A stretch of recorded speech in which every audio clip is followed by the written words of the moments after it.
ભાગવતજીમાં છઠ્ઠા સ્કંદમાં પહેલા અધ્યાયમાં બહુ સરસ વાત આવે છે અજામિલ ઉદ્ધારની.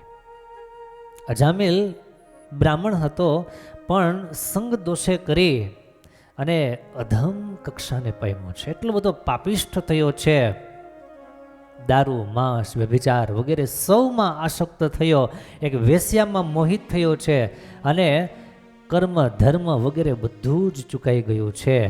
લૂંટફાટ કરી અને ગમે એમ કરી અને ગુજરાન કરે છે. એકવાર એને આંગણે સાધુ આવે છે. એ પણ કેવી રીતના? સાધુઓ બધા ગામના પાદરમાં પહોંચ્યા અને પૂછ્યું, ભાઈ સાધુ મહાત્માને અભ્યાગતને કોઈ જમાડે એવું ઘર ખરું? એટલે ઓલા જુનાગઢ વાળા ન્યાય બેઠા હતા. ભાઈ ન્યાય બેઠા હતા. એને કીધું, હા, અમારા ગામમાં એક અજામિલ કરીને છે, એને ઘરે બહુ સારી આગતા સગતા થશે. હવે અજામિલ એટલો પામર બની ગયેલો કે સાધુ સંન્યાસી કોઈ જોવે, ભગવાનના ભગત જોવે અને આને આગ ઝરે.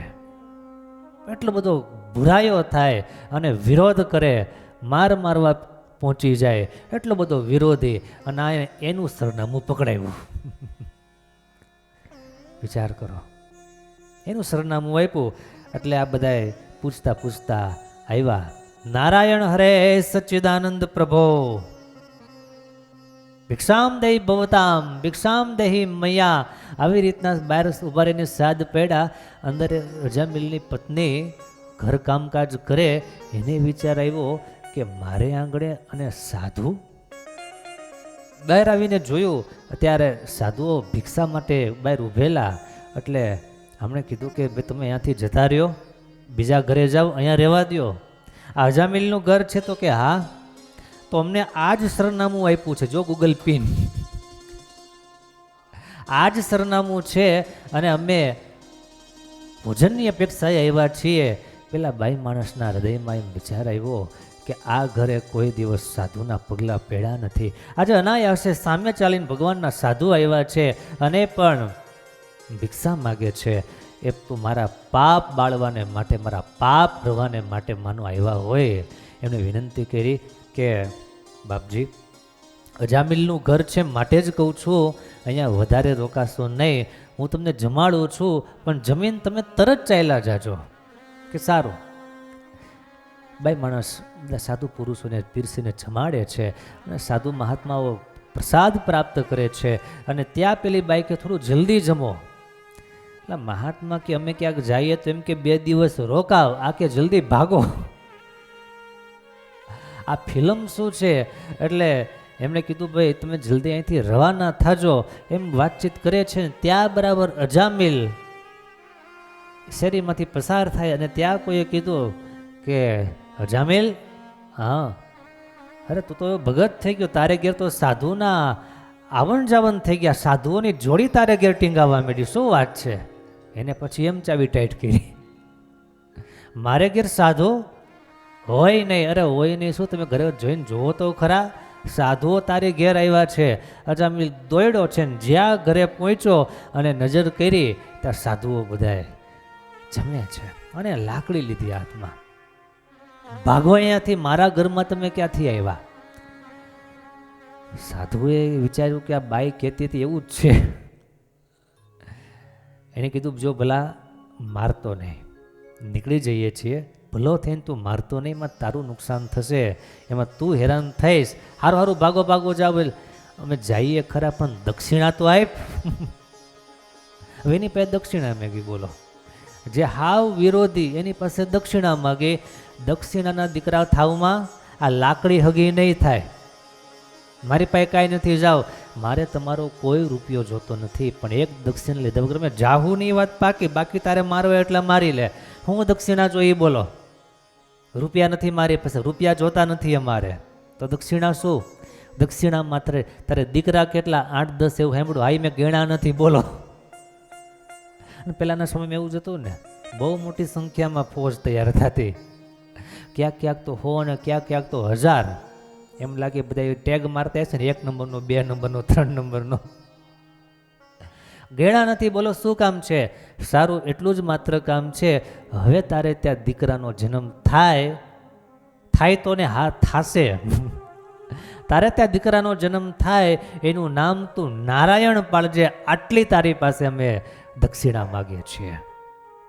ભગવાનના સાધુ કલ્યાણના કરનારા છે. એ જીવનું હિત કેમ થાય એ જ વિચારતા હોય.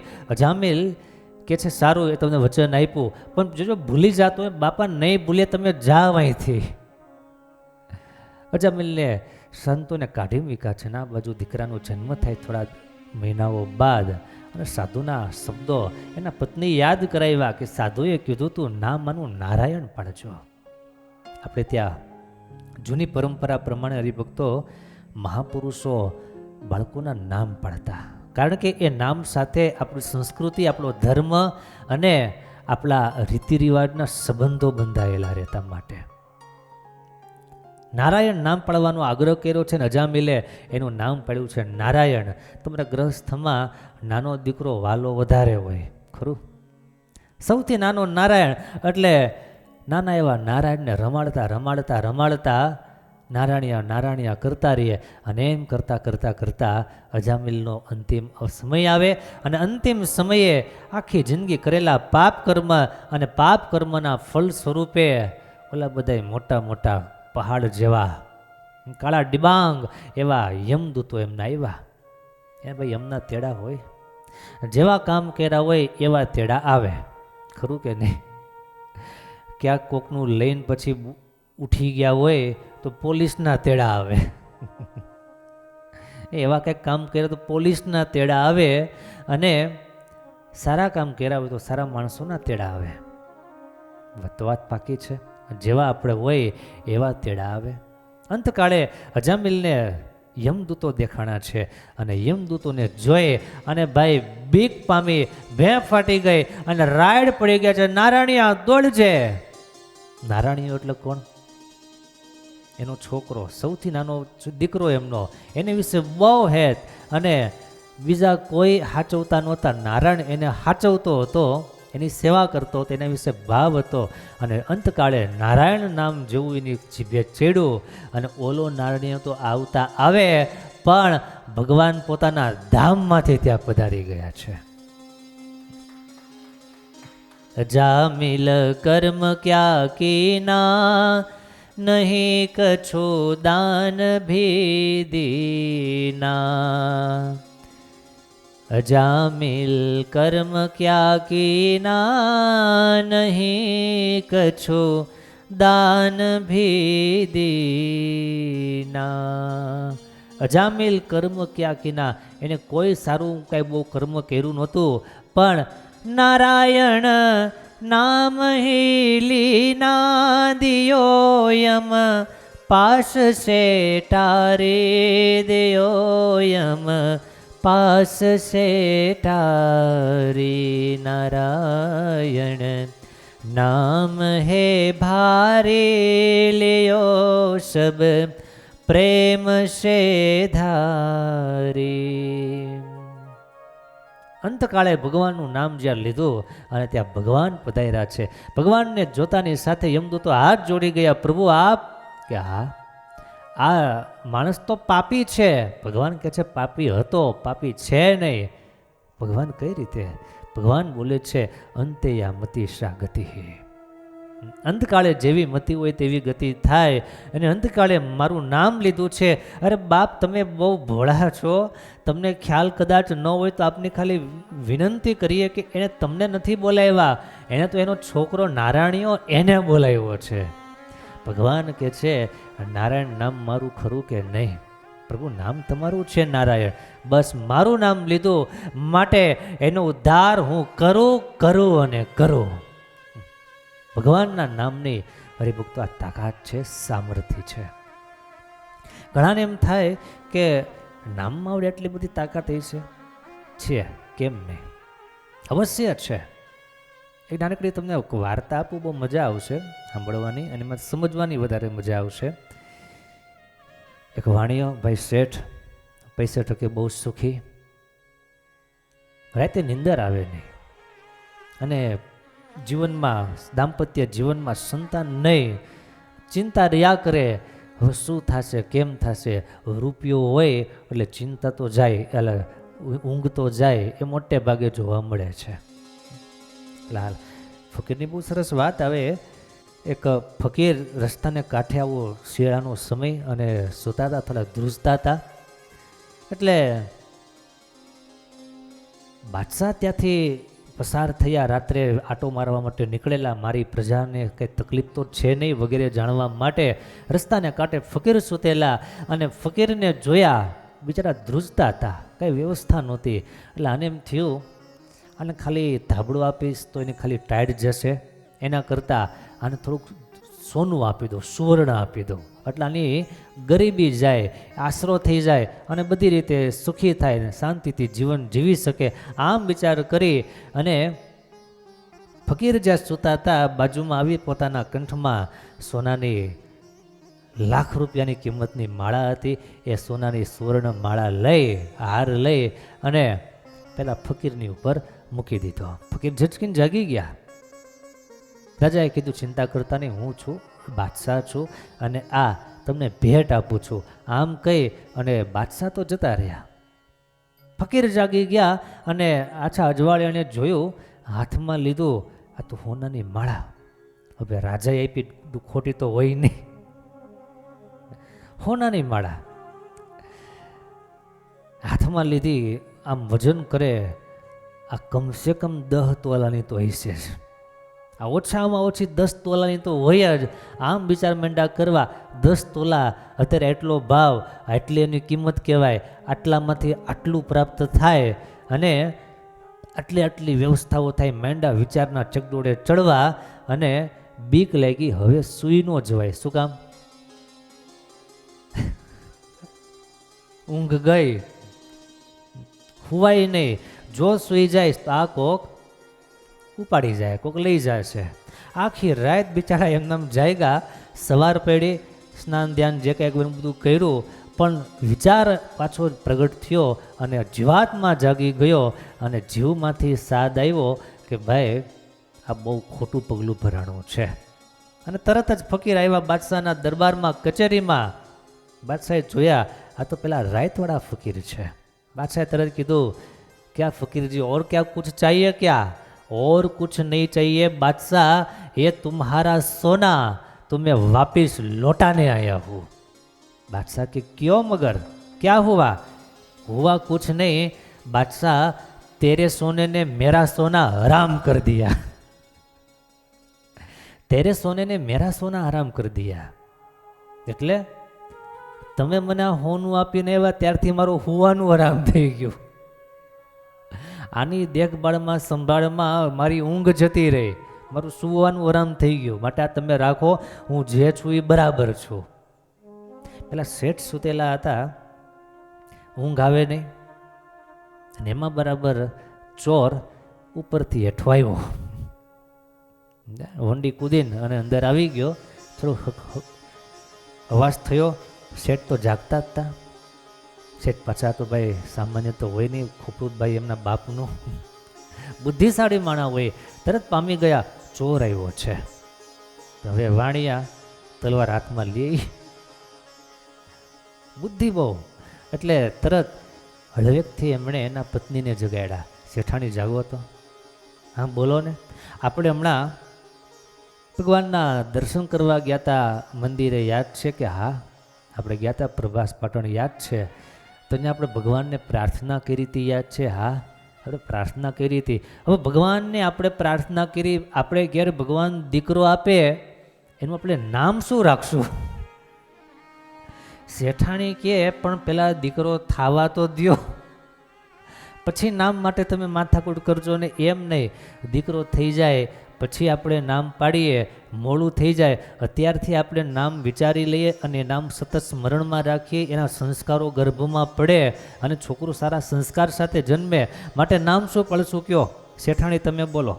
આ બે વાતું કરે. હવે ચોર બેઠો બેઠો બધું સાંભળે, કારણ કે એને ખબર પડી ગઈ કે શેઠ જાગે છે, એટલે કે આ હુઈ જાય પછી મારે જવાય. શેઠના બે વાતું એ ચેડા, બિચારો ચોર બાર ઊભો ઊભો બિચારો સાંભળે બધું. આને કીધું નામ શું પડાય? એટલે શેઠાણી કે દલીચંદ નામ પાડશું આપણા વાણિયા પ્રમાણે. દલીચંદ નામ કેવું લાગે? બીજું સારું વિચારો તો વખતચંદ નામ પાડશું. ના, એના કરતાં સારું વિચારો. 4-5 નામ વિચાર્યા. શેઠ કે એ કોઈ નામ નહીં, હું કહું એ નામ. હા, પતો તો પહેલાં કહી દો ને શું નામ રાખવું છે કે એટલે હું શાંતિથી ઊંઘી જાઉં. આપણે છે ને દીકરાનું નામ નૂર મોહમ્મદ રાખવું છે. શેઠાણી કે પણ જરાક તમે લાજો લાજો. આપણે વાણીએ આપણે હિન્દુને નૂર મોહમ્મદ હોય. અરે મેં કીધું નૂર મોહમ્મદ, ઉચ્ચ સ્વરે બોલો, મો જોરથી રાડ નાખી નૂર મોહમ્મદ. પણ નૂર મોહમ્મદ ન હોય. તમે જરાક વિચારો, કોક સાંભળશે તો આપણને ગાંડા ગણશે. એમને મેં કીધું એકવાર નહીં, 7 વાર કહું નૂર મોહમ્મદ. એવા જોરથી રાડ નાખી. હવે નૂર મોહમ્મદ એનો સિપાહી પહાયતો, જૂની ભાષામાં પહાયતો કે એ બધું રક્ષણ ધ્યાન રાખે અમુક ઇલાકાનું, એરિયાનું. નૂર મોહમ્મદ એવી જોરથી રાડ નાખી અને ત્યાં નૂર મોહમ્મદ પ્રગટ થયો. નજીકમાં જતો નૂર મોહમ્મદ આવ્યો. શેઠજી તમે મને બોલાવ્યો તો કે હા બોલો શું કામ છે? જો લોકો દીકરો છે લઈ જા. ડાયરેક્ટ બહાર બધું ઓલાને ખબર શું પડે. આપણે વાત હરિભક્તો એ કરીએ છીએ, નામમાં તાકાત કેટલી છે. એક વાર્તા માત્ર હસવા માટે કે માત્ર રમૂજ માટે નહીં, આ વાત આપણને સમજાવે છે. એક નામ કોઈ માણસનું જો લે છે તો એમની ચોર થકી રક્ષા થઈ જાય, તો ભગવાનનું નામ લે તો માયા થકી કેમ રક્ષા ન થાય? ભગવાનનું નામ લે એટલે માયા થકી ભગવાન એની રક્ષા કરે અને કરે જ. માટે નામનો બહુ મોટો મહિમા છે. જે ભગવાનનું નામ જેટલા ઉમંગથી ને ઉત્સાહથી લે એટલા ભગવાન એમની સાથે રહે છે ને ભગવાન એનું કામ કરે છે. માટે જીવનમાં ક્યારેય પણ નામ સ્મરણને ઓછું નહીં આપતા. નામ સ્મરણનો બહુ મોટો મહિમા છે. જે નામ આપણે હૃદયમાં ધાર્યું હોય એ પરમાત્માનું હાલતા ચાલતા ખાતા પીતા સૂતા બેઠતા બધી જ ક્રિયામાં એ ભગવાનનું નામ આપણે લઈએ. પ્રેમાનંદ સ્વામી બહુ સરસ વાત લખી. રૂડુ સ્વામી નારાયણ નામ નિત્ય સંભારીએ રે. રૂડુ સ્વામી નારાયણ નામ નિત્ય સંભારીએ રે. વડી કરતા ઘરનું કામ ઘડી ન વિસારીએ રે. વડી કરતા ઘરનું કામ ઘડી ન વિસારીએ વડી કરતા ઘરનું કામ ઘડી ન વિસારીએ રે. વડી કરતા ઘરનું કામ ઘડી ન વિસારીએ રે. રૂડુ સ્વામી નારાયણ નામ નિત્ય સંભારીએ રે. રૂડુ સ્વામી નારાયણ નામ નિત્ય સંભારીએ રે. કે નિત્ય સંભારીએ રે. નિત્ય સંભારીએ રે. બહુ સરસ વાત કરી. મૂળજીની આ પંક્તિ છે, મૂળજી ભગતે લખી છે. રૂડુ સ્વામિનારાયણ નામ નિત્ય સંભારીએ વળી કરતા ઘરનું કામ ઘડી ન વિસારીએ. બહુ સરસ આપણને ટેકનિક શીખવાડી છે. કામકાજ કરતાં કરતાં કરતાં ભગવાનનું નામ સ્મરણ વાલા ભક્તજનો કરવાની ટેવ આપણને પડી જવી પડે. હાલતા ચાલતા ખાતા પીતા બધી જ ક્રિયામાં આ નામ નિત્ય સ્મરો સદાએ. આ નામ કાયમને માટે ચિંતવા જેવું છે, ગાવા જેવું છે, લેવા જેવું છે ને બહુ મોટો મહિમા છે. માણસોને એમ હોય કે અમારી પાસે સમય નથી ભગવાનનું ભજન કરવાનું, પણ ભગવાનનું ભજન કરવા માટે સ્પેશિયલ ટાઈમ તો જેટલો નીકળે એટલો, પણ કામકાજ કરતાં કરતાં કરતાં પણ ભગવાનનું ભજન થાય. કેવી રીતે થાય કહું? માણિયા તમે કહો તો કહું. જેવી રીતના દુનિયાના માણસો કામકાજ કરતાં કરતાં ઓલા ફિલ્મના ગીત નથી લલકારતા, હા, કામકાજ કરતા જાય, એ ગીત ગાતા જાય ને સાંભળતા જાય. બસ દુનિયાના માણસો જેમ એ દુનિયાના ગીતો ગાય છે એમ ભગવાનનો ભગત કામકાજ કરતો જાય અને ભગવાનનું નામ સ્મરણ કરતો જાય. એને માટે કોઈ સ્પેશિયલ ટાઈમની જરૂર છે નહીં. બસ આપણું તમામ કર્મ જ ધર્મ બની જાય, આપણી પ્રત્યેક ક્રિયા ભક્તિ બની જાય એવી આવડત આપણામાં આવવી જોઈએ. કરતા ઘરનું કામ ઘડીને વિચારીએ, લેસ માત્ર પણ ભગવાનનું નામ લેવામાં ક્યારેય મૂંઝાઈએ નહીં, ક્યારેય એમાં શરમાઈએ નહીં, એમાં ક્યારેય લજ્જા અનુભવીએ નહીં. કારણ કે જેટલું આ જીભે કરીને ભગવાનનું નામ લેવાશે એટલું આ આત્મા વિશે શુદ્ધ અને ચોખ્ખો થશે. ભાગવતજી સ્પષ્ટ લખે છે, કલૌ કેશવ કીર્તનાથ. આ કળિયુગમાં જીવાત્માની મુક્તિ એનું એક જ માત્ર સાધન છે, કલૌ કેશવ કીર્તનાથ. ભગવાનનું નામ સ્મરણ કીર્તન ભક્તિ એ જ એક માત્ર ઉગરવાનું સાધન છે.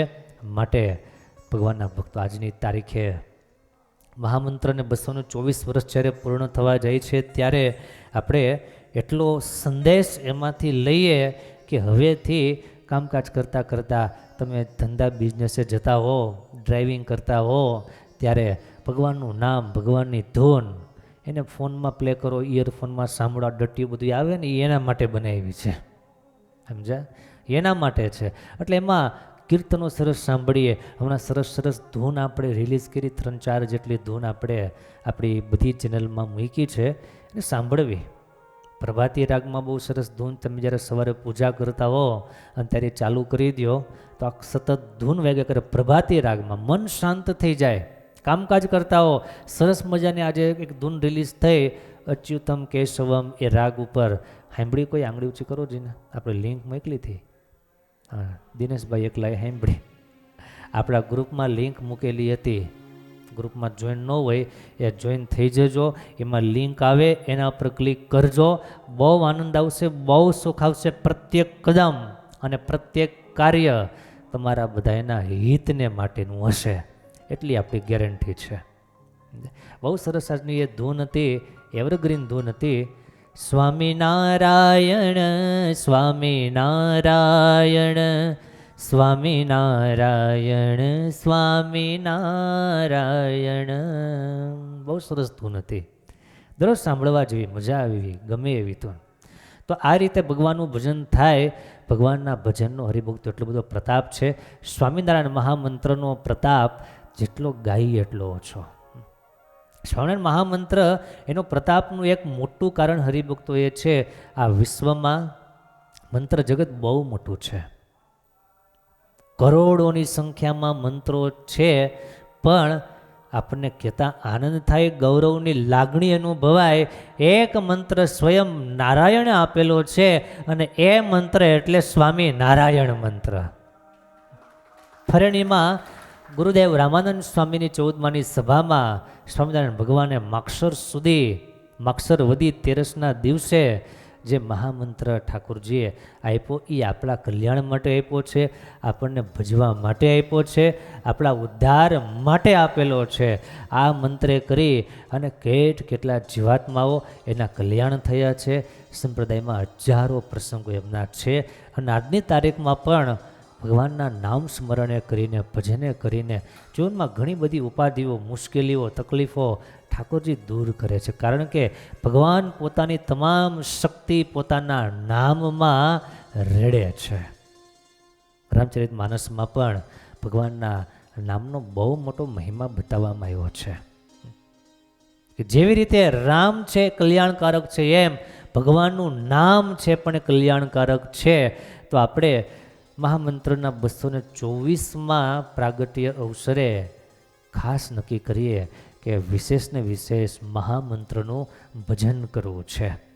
બહુ સરસ. ભગવાન કેટલા બધા રાજી થાય. એક તમને પ્રસંગ આપું.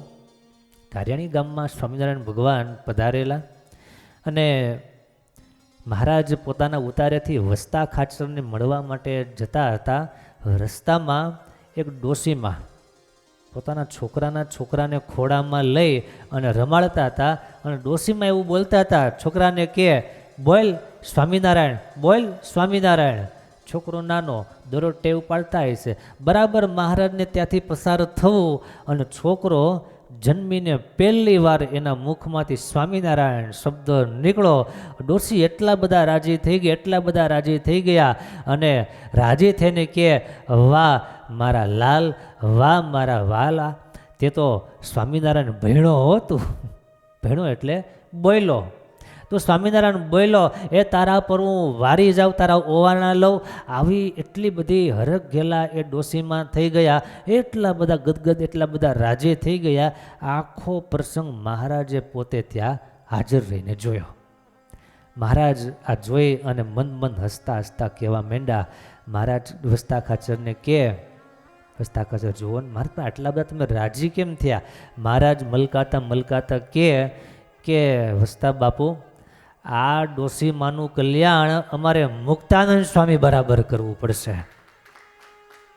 કારણ કે આ ડોશીને અમારા નામનો મહિમા કેટલો બધો. આ ડોશીને નાનું પોતાનું બાળક છે, છોકરું છે.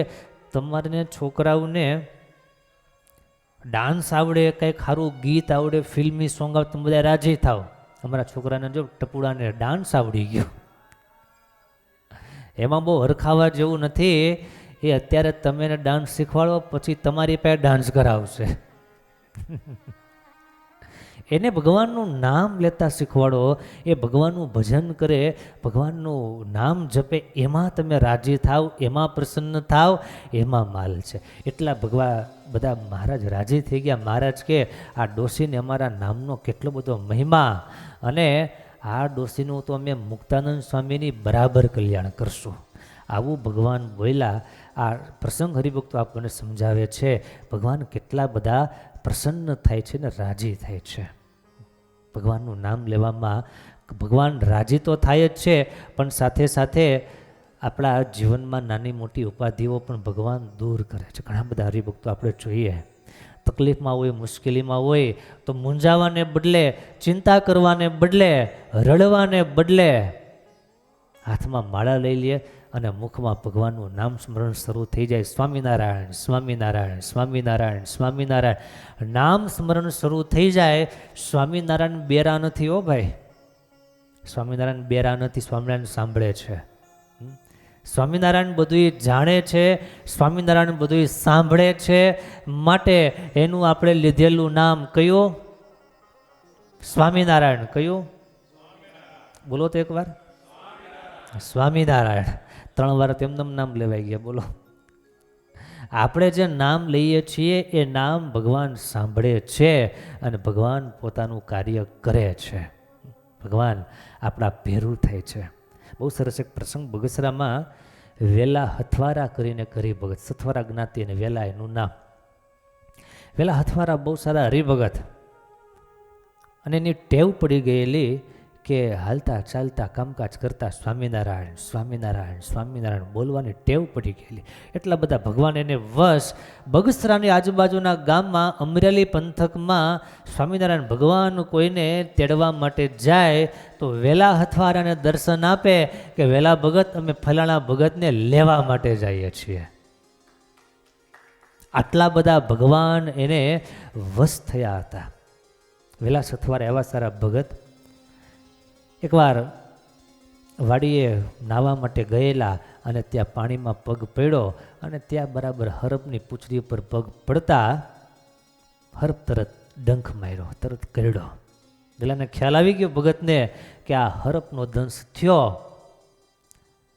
મહારાજ યાદ આવ્યા. કદાચ તમને ખ્યાલ હોય તો હરપ કરડે અને વીછી કરડે બેમાં બે ઝેરી, પણ બેમાં ફરક શું? વીછી કરડે તો ઠેકડા મરાવે, એટલી બધી પીડા થાય, અને હરપ કરડે એટલે ઘેન ચડવા માંડે.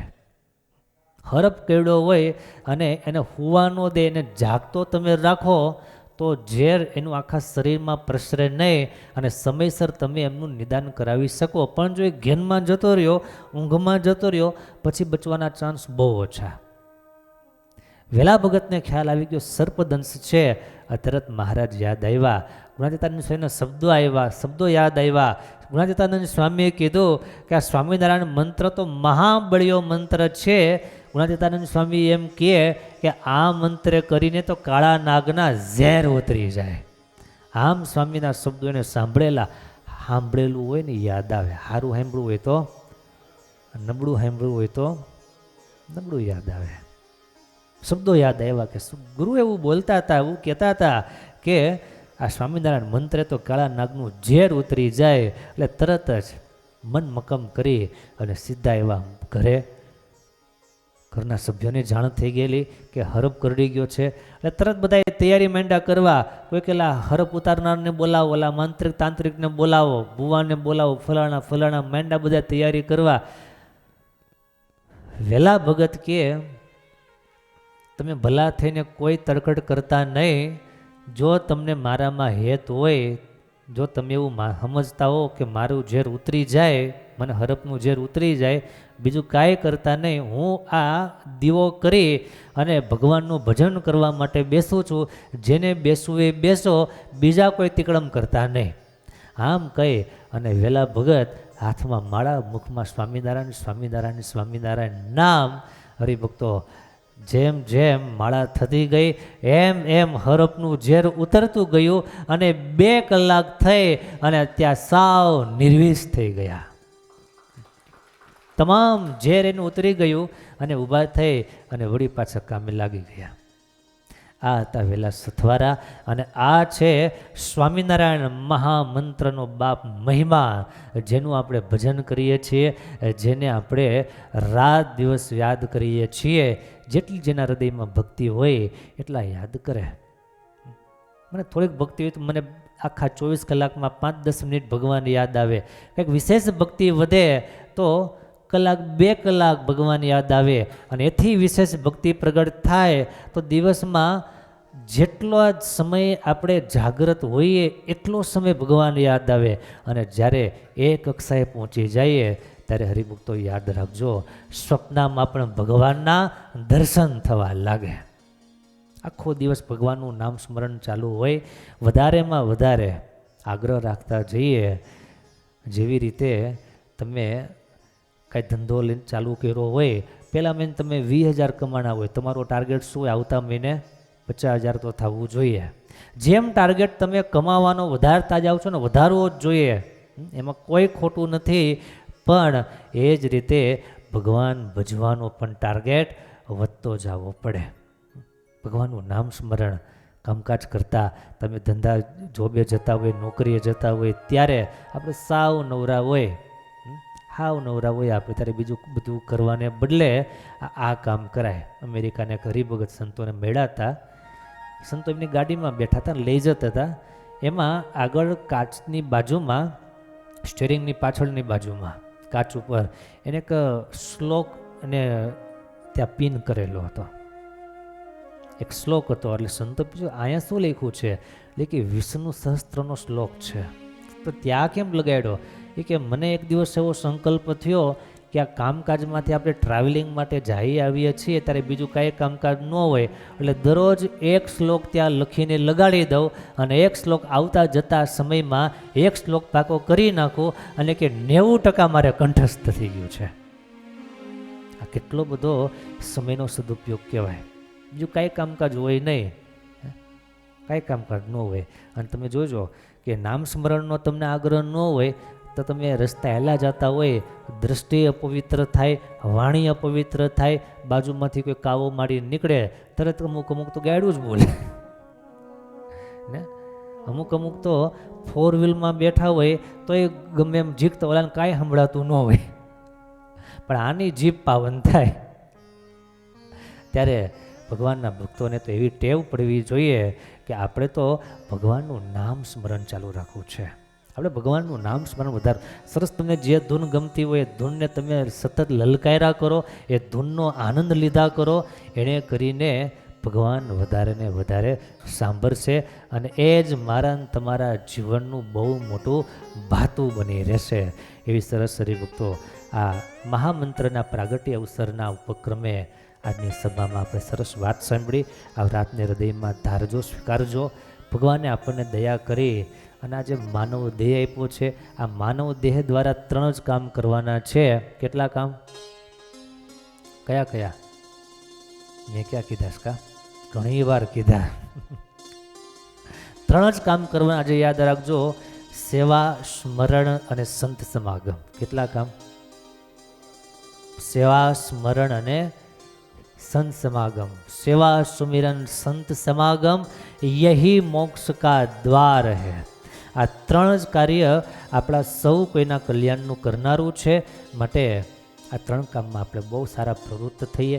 સ્મરણ, મેં કીધું એ પ્રમાણે હાલતા ચાલતા કામકાજ કરતા કરતા ભગવાનની ધૂન ગાતી રહેવી.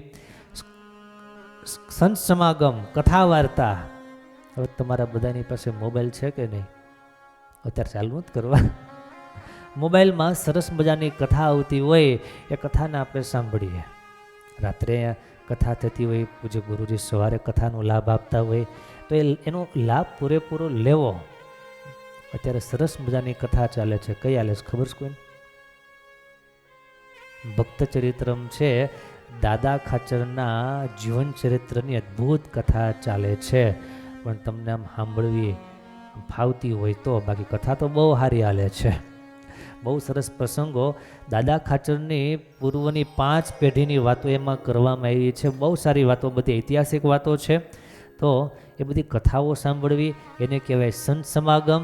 ભગવાનનું નામ લઈએ એને કહેવાય સ્મરણ. અને પેલું છે સેવા. તને મને ધને કરીને આ જીવનમાં જેટલી થાય એટલી વિશેષને વિશેષ સેવા કરતા રહીએ. આપણને ભગવાને જે આપ્યું છે એ ભગવાનને અર્થે પાછું ન્યોછાવર કરીએ, એને કહેવાય સેવા. એ ગરીબ વખત આપણે અહીંયા બેઠા છે, નામ નથી લેવું કારણ કે એને બહુ ગમે નહીં. એટલે એને મને કીધું કે કોઈ રવિવારે સ્વામી કે કોઈ યજમાન ન હોય, મને પૂછ્યા વગર કે મારી સેવા કરી નાખવાની, મારું નામે લેવાનું નહીં. એટલો બધો ભાવ.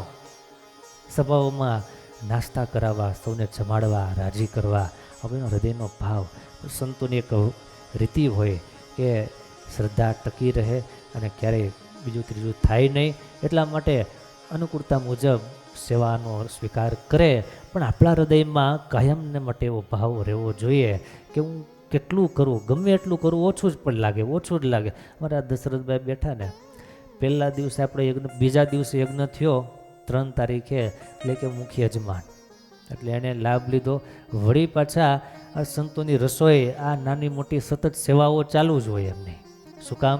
હૃદયમાં ભાવ છે સેવા કરવાનો. તો આપણે તન મન ધનથી ભગવાનને અર્થે, ભગવાનનું આપેલું ભગવાનને આપણે જ્યારે આપવા માટે તૈયાર હોઈએ તો ભગવાનના રાજીપાના પાત્ર થઈ શકીએ. આપણા આવતી 4 તારીખે આપણે શાકોત્સવ આપણા ભક્તિબાગ મંદિરમાં બહુ સારી રીતે ઉજવવાનો છે. એમાં આપણે સૌ કોઈએ બધી રીતે સાથે રહી અને કાર્યને પાર પાડવાનું હોય. તન મન ધન બધી રીતે આ કાર્ય આપણું પોતાનું માને. લગભગ 3-4 હજારથી વધારે હરિભક્તો અહીંયા પ્રસાદ લેવાના હોય. સરસ સત્સંગ સભા થશે, ભગવાનની ધૂન થશે, કથા વાર્તા થશે અને સરસ મજાનો શાકોત્સવનો પ્રસાદ પીરસાશે. સરસ મજાનું રીંગણાનું શાક અને બાજરાના રોટલા. સરસ મેનુ છે આપણું, પારંપરિક મેનુ છે, એમાં કોઈ ચેન્જ નહીં. મને ગરીબ વખત કહેતા હતા, સમય આપણે બહુ સારું કીધું. હું એ કે આપણે શાક, રોટલા, છાશ, ગોળ અને મરચું બધું આવી ગયું. અમુક કે પછી ખીચડી ને કઢી ને લાડવાનું બધું કરે, એમાં શાક બિચારું દબાઈ જાય. આપણે ઓરિજિનલ શાકોત્સવ કરીએ છીએ, મહારાજે જે પરંપરા ચલાવી એ પ્રમાણે. તો આ વર્ષે પણ બહુ સરસ શાકોત્સવ આપણે ત્યાં થવાનો હોય. જેટલા હરિભક્તો આ મંદિર સાથે જોડાયેલા હોય, જે હરિભક્તોને આ મંદિરમાં સેવાઓ છે, એ તમામને આ શાકોત્સવમાં હરિભક્તો યાદ કરવાના છીએ. માટે આપણે સૌ કોઈએ આ કાર્યને પોતાનું માની અને આપણે ખભે ખભો મિલાવી અને સેવા કરવાની છે. આગલા દિવસોમાં તૈયારી કરવાની હોય. પછી શાકોત્સવના દિવસે આખે આ દિવસ સેવા હોય અને છેલ્લે વાઇન્ડ અપની સેવા એ મોટી સેવા છે. તો આ બધી સેવાઓ આપણા ભાગમાં આવે તો બહુ આનંદ ઉમંગ અને ઉમળકાથી આ બધી સેવાઓ કરવી. તેમજ શાકોત્સવ જ્યારે હોય આટલા બધા હરિભક્તોને જમાડવાના હોય ત્યારે સ્વાભાવિક છે કે ખર્ચો વગેરે બધું હોય તમને સ્ક્રીન પર અહીંયા બતાવવામાં આવશે. એ રીતના હરિભક્તો આમાં સેવાનો લાભ પણ લઈ શકો છો. એકવાર તમારી યાદી માટે જરા જાણકારી આપી દો. હરિભક્તોની ઈચ્છા અનુકૂળતા પ્રમાણે સેવા નોંધાવી શકે છે. ગઈકાલે જો કે વાત કરી હતી, તમારે ઠેઠ નાસિક બેઠેલા હરિભગત તમારે સોમૈયાભાઈ છે, એમણે ફોન કર્યો ખુશાલ ભગતને, અરુણભાઈ સોમૈયા, એ કે મારા તરફથી સૂકા મેવાની સેવા, કે એકવાર તાળીઓથી આપણે એમને વધાવીએ. એ રીતે પ્રસાદ લેવા આવવાના હોય નહીં, પણ ત્યાં બેઠા થકા આ મંદિર સાથે જોડાયેલા હોય ત્યારે રીંગણાની સેવા, બાજરીની સેવા, ઘીની સેવા હોય, તેલ, ગોળ, છાશ, બળતણ, ટમેટા, ચણાનો લોટ, રાયતા, મરચાં કૃપાસ્વામી બનાવે અને બધાએ જમે, બધાને ગુણ આવે એવા સરસ રાયતા મરચાં હોય, વટાણા વગેરે લીલો મસાલો હોય, વરિયાળી હોય, શિંગદાણા, કોપરું, તલ. આમાં જ્યાં તમને ઠાકોરજી પ્રેરણા કરે, જેટલી તમારી સગવડતા હોય એ પ્રમાણે હરિભક્તો આમાં લાભ લઈ અને મહારાજનો, સંતોનો અને હજારો હરિભક્તોનો રાજીપો રડવાની બહુ સારી એવી તક છે. અને હરિભક્ત કહેતા હતા, સ્વામી અમે એ હરિભક્ત મને સવારે ફોન પર કહેતા હતા, અમે કે હોટલમાં જમવા જઈએ, એ કે આમ તો ન જોઈએ, તમે ના પાડો છો કે તું હું કામ જાઉં છો, એ કે રહેવાય નહીં ને. મેં કીધું હા એ બરાબર. એ કે અમે હોટલમાં જમવા જઈએ અને 5-7 જણા જમવા ગયા હોય, એ કે કમસે કમ એ કે 10,000થી ઓછું તો મારું બિલ હોય જ નહીં ક્યારેય. એક આવી રીતના અમે પાર વગરના ખર્ચા કરતા હોય, વાપરી નાખતા હોય, એ બધું અમારું એ બળી ગયું કહેવાય. પણ આવા ઉત્સવમાં જે કાંઈ અમે પૈસો વાપરીએ એ અમારું લેખે લાગ્યું કહેવાય, એ અમે ઉગાડ્યું કહેવાય અને એમાંથી અમારું કલ્યાણ થાય. માટે સ્વામી આ સેવા સ્વીકારજો.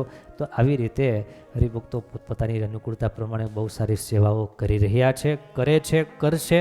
આપણા ભક્તિબાગના પુષ્પો ગ્રુપ જે છે બેનો પણ પોતાની રીતે ઘરકામ કરતા હોય, એમાંથી કાંઈ પૈસો બચાવ્યો હોય એ પણ ભગવાનને રાજી કરવાને માટે ભક્તિબાગ મંદિર પોતાનું માને, ઉત્સવ પોતાનો માની અને બહુ પ્રેમથી સેવાઓ પર તાળીઓથી બધા હરિભક્તોને, બહેનોને વધાવવા જેવા.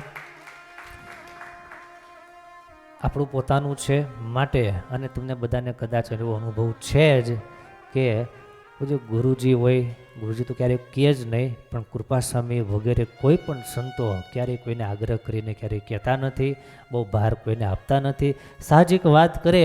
બાકી આપણી જેવી અનુકૂળતા એમાં કૃપાસ્વામી હવે તો એ બહુ ઓછું કહેશ અશોકભાઈ, એ બહુ નહીં. ભગવાન હૃદયમાં પ્રેરણા કરે અને હરિભક્તો પોતાની અનુકૂળતા પ્રમાણે પ્રેમથી સેવા કરે એ ઠાકોરજીને કામમાં આવે, લેખે લાગે. તો વાલા ભક્તજનો, આપણા બધાની જવાબદારીના ભાગરૂપે આ થોડી શાકોત્સવની વાત કરી, તો પ્રેમથી એમાં સેવા થાય તો પ્રેમથી કરજો, ન થાય તો ચિંતા નહીં કરતા પાછા કે આપણાથી નથી થાય તો કેમ કરવું, કેમ મોઢું બતાવવું. આવું જ મોઢું બતાવવાનું એમાં બીજું કાંઈ હેરાન થવાનું, ડરવાનું નહીં. ભગવાનનું કામ ભગવાન પૂરું કરે, આપણે જેટલા નિમિત્ત બનીએ એટલા આપણા મોટા ભાગ. બાકી શરીરે કરીને સેવા કરવી, સમય આપીને સેવા કરવી, એને માટેની વ્યવસ્થાઓ હોય, તૈયારીઓ હોય, એમને માટે હરિભક્તો આપણે બધાએ સાથે જોડાવું. એ શબ્દોની સાથે આજની કથાને પૂર્ણ કરું. બહુ સરસ પૂજ્યપાદ ગુરુજી આપણને યજ્ઞનો લાભ એવા તાળીઓથી આપણે ગુરુજીને વધાવીએ. આમ તો ગઈકાલે યજ્ઞની ડેટ પૂરી થઈ ગઈ હતી, બરાબર. મંગળવાર તો મંગળવાર આપણી યજ્ઞ હતો, પણ રસોકભાઈ વગેરે હરિભક્તો થોડા બાકી રહી ગયા હતા, હૃદયમાં ભાવ હતો એટલે એક દિવસ વધાર્યો. તો વળી પાછા હરિભક્તો કે અમે બાકી રહી ગયા, હજી આવતીકાલે પણ યજ્ઞ થવાનો છે. પછી ગુરુજી દરરોજ 2 કલાક ત્યાં યજ્ઞ મંડપમાં બેસી અને આપણને સૌ કોઈને યજ્ઞનો લાભ આપ્યો છે. એ બહુ મોટી આપણા ઉપર એમની અનુકંપા છે, બહુ મોટી કરુણા છે, આપણે સમજી શકતા હોઈએ તો. ને પણ કોઈ સ્વાર્થ વગર જ્યારે યજ્ઞ શરૂ થાય એની પહેલાં સંકલ્પ કરાવે, ઓમ વિષ્ણુ વિષ્ણુ વિષ્ણવે એમ કરીને જે યજ્ઞની જે શરૂઆત થાય સંકલ્પ, એમ એટલી જ ગુરુજી કેવડાવે છે કે બીજ મંત્ર છે યજ્ઞ અને સકલ શુભ મનોરથ સિદ્ધ્યર્થે જેટલા હરિભક્તો આમાં સ્વાહા બોલી અને આ યજ્ઞમાં યજ્ઞનારાયણને આહુતિઓ આપે છે એનું સર્વે રીતે મંગલ થાય એમના માટે આ યજ્ઞ કરાવીએ છીએ એટલે કે આપણા હિતને માટે, આપણા કલ્યાણને માટે, આપણા સુખને માટે. ભલા ભક્તજનો, જો ગુરુજી બહુ સારો દાખલો કરે છે, બહુ સારી મહેનત કરે આપણા હિતને માટે. આપણે જેટલું એને સમજી શકીએ, જેટલું આપણે એને હૃદયમાં સ્થાન આપી શકીએ એટલા આપણે સદ્ગુણી કહેવાઈએ, એટલા આપણે કૃતજ્ઞ કહેવાઈએ. અને એટલું જો આપણે ન સ્વીકારી શકતા હોઈએ તો કૃતજ્ઞ નહીં પણ શું કૃતજ્ઞ. વચનામૃતમાં મહારાજે શબ્દ વાપર્યો છે, મહારાજ કે કૃતજ્ઞ ન થવું, કર્યા કૃત્યને જાણવું. એમ ભગવાનનું આવા મોટા સંતોનું આપણા ઉપર જે કૃત્ય છે અને કે આપણા ઉપર જે કરેલી દયા છે, અનુકંપા છે, એને કાયમને માટે હૃદયમાં સ્થાન આપીએ, એને સમજી રાખીએ અને વિશેષને વિશેષ એમના આજ્ઞા મરજી અને વચનમાં રહી અને વિશેષને વિશેષ ભગવાનનું ભજન કરીએ, સેવા કરીએ. એ શબ્દોની સાથે મારી કથાને પૂર્ણ કરું. બોલો સ્વામિનારાયણ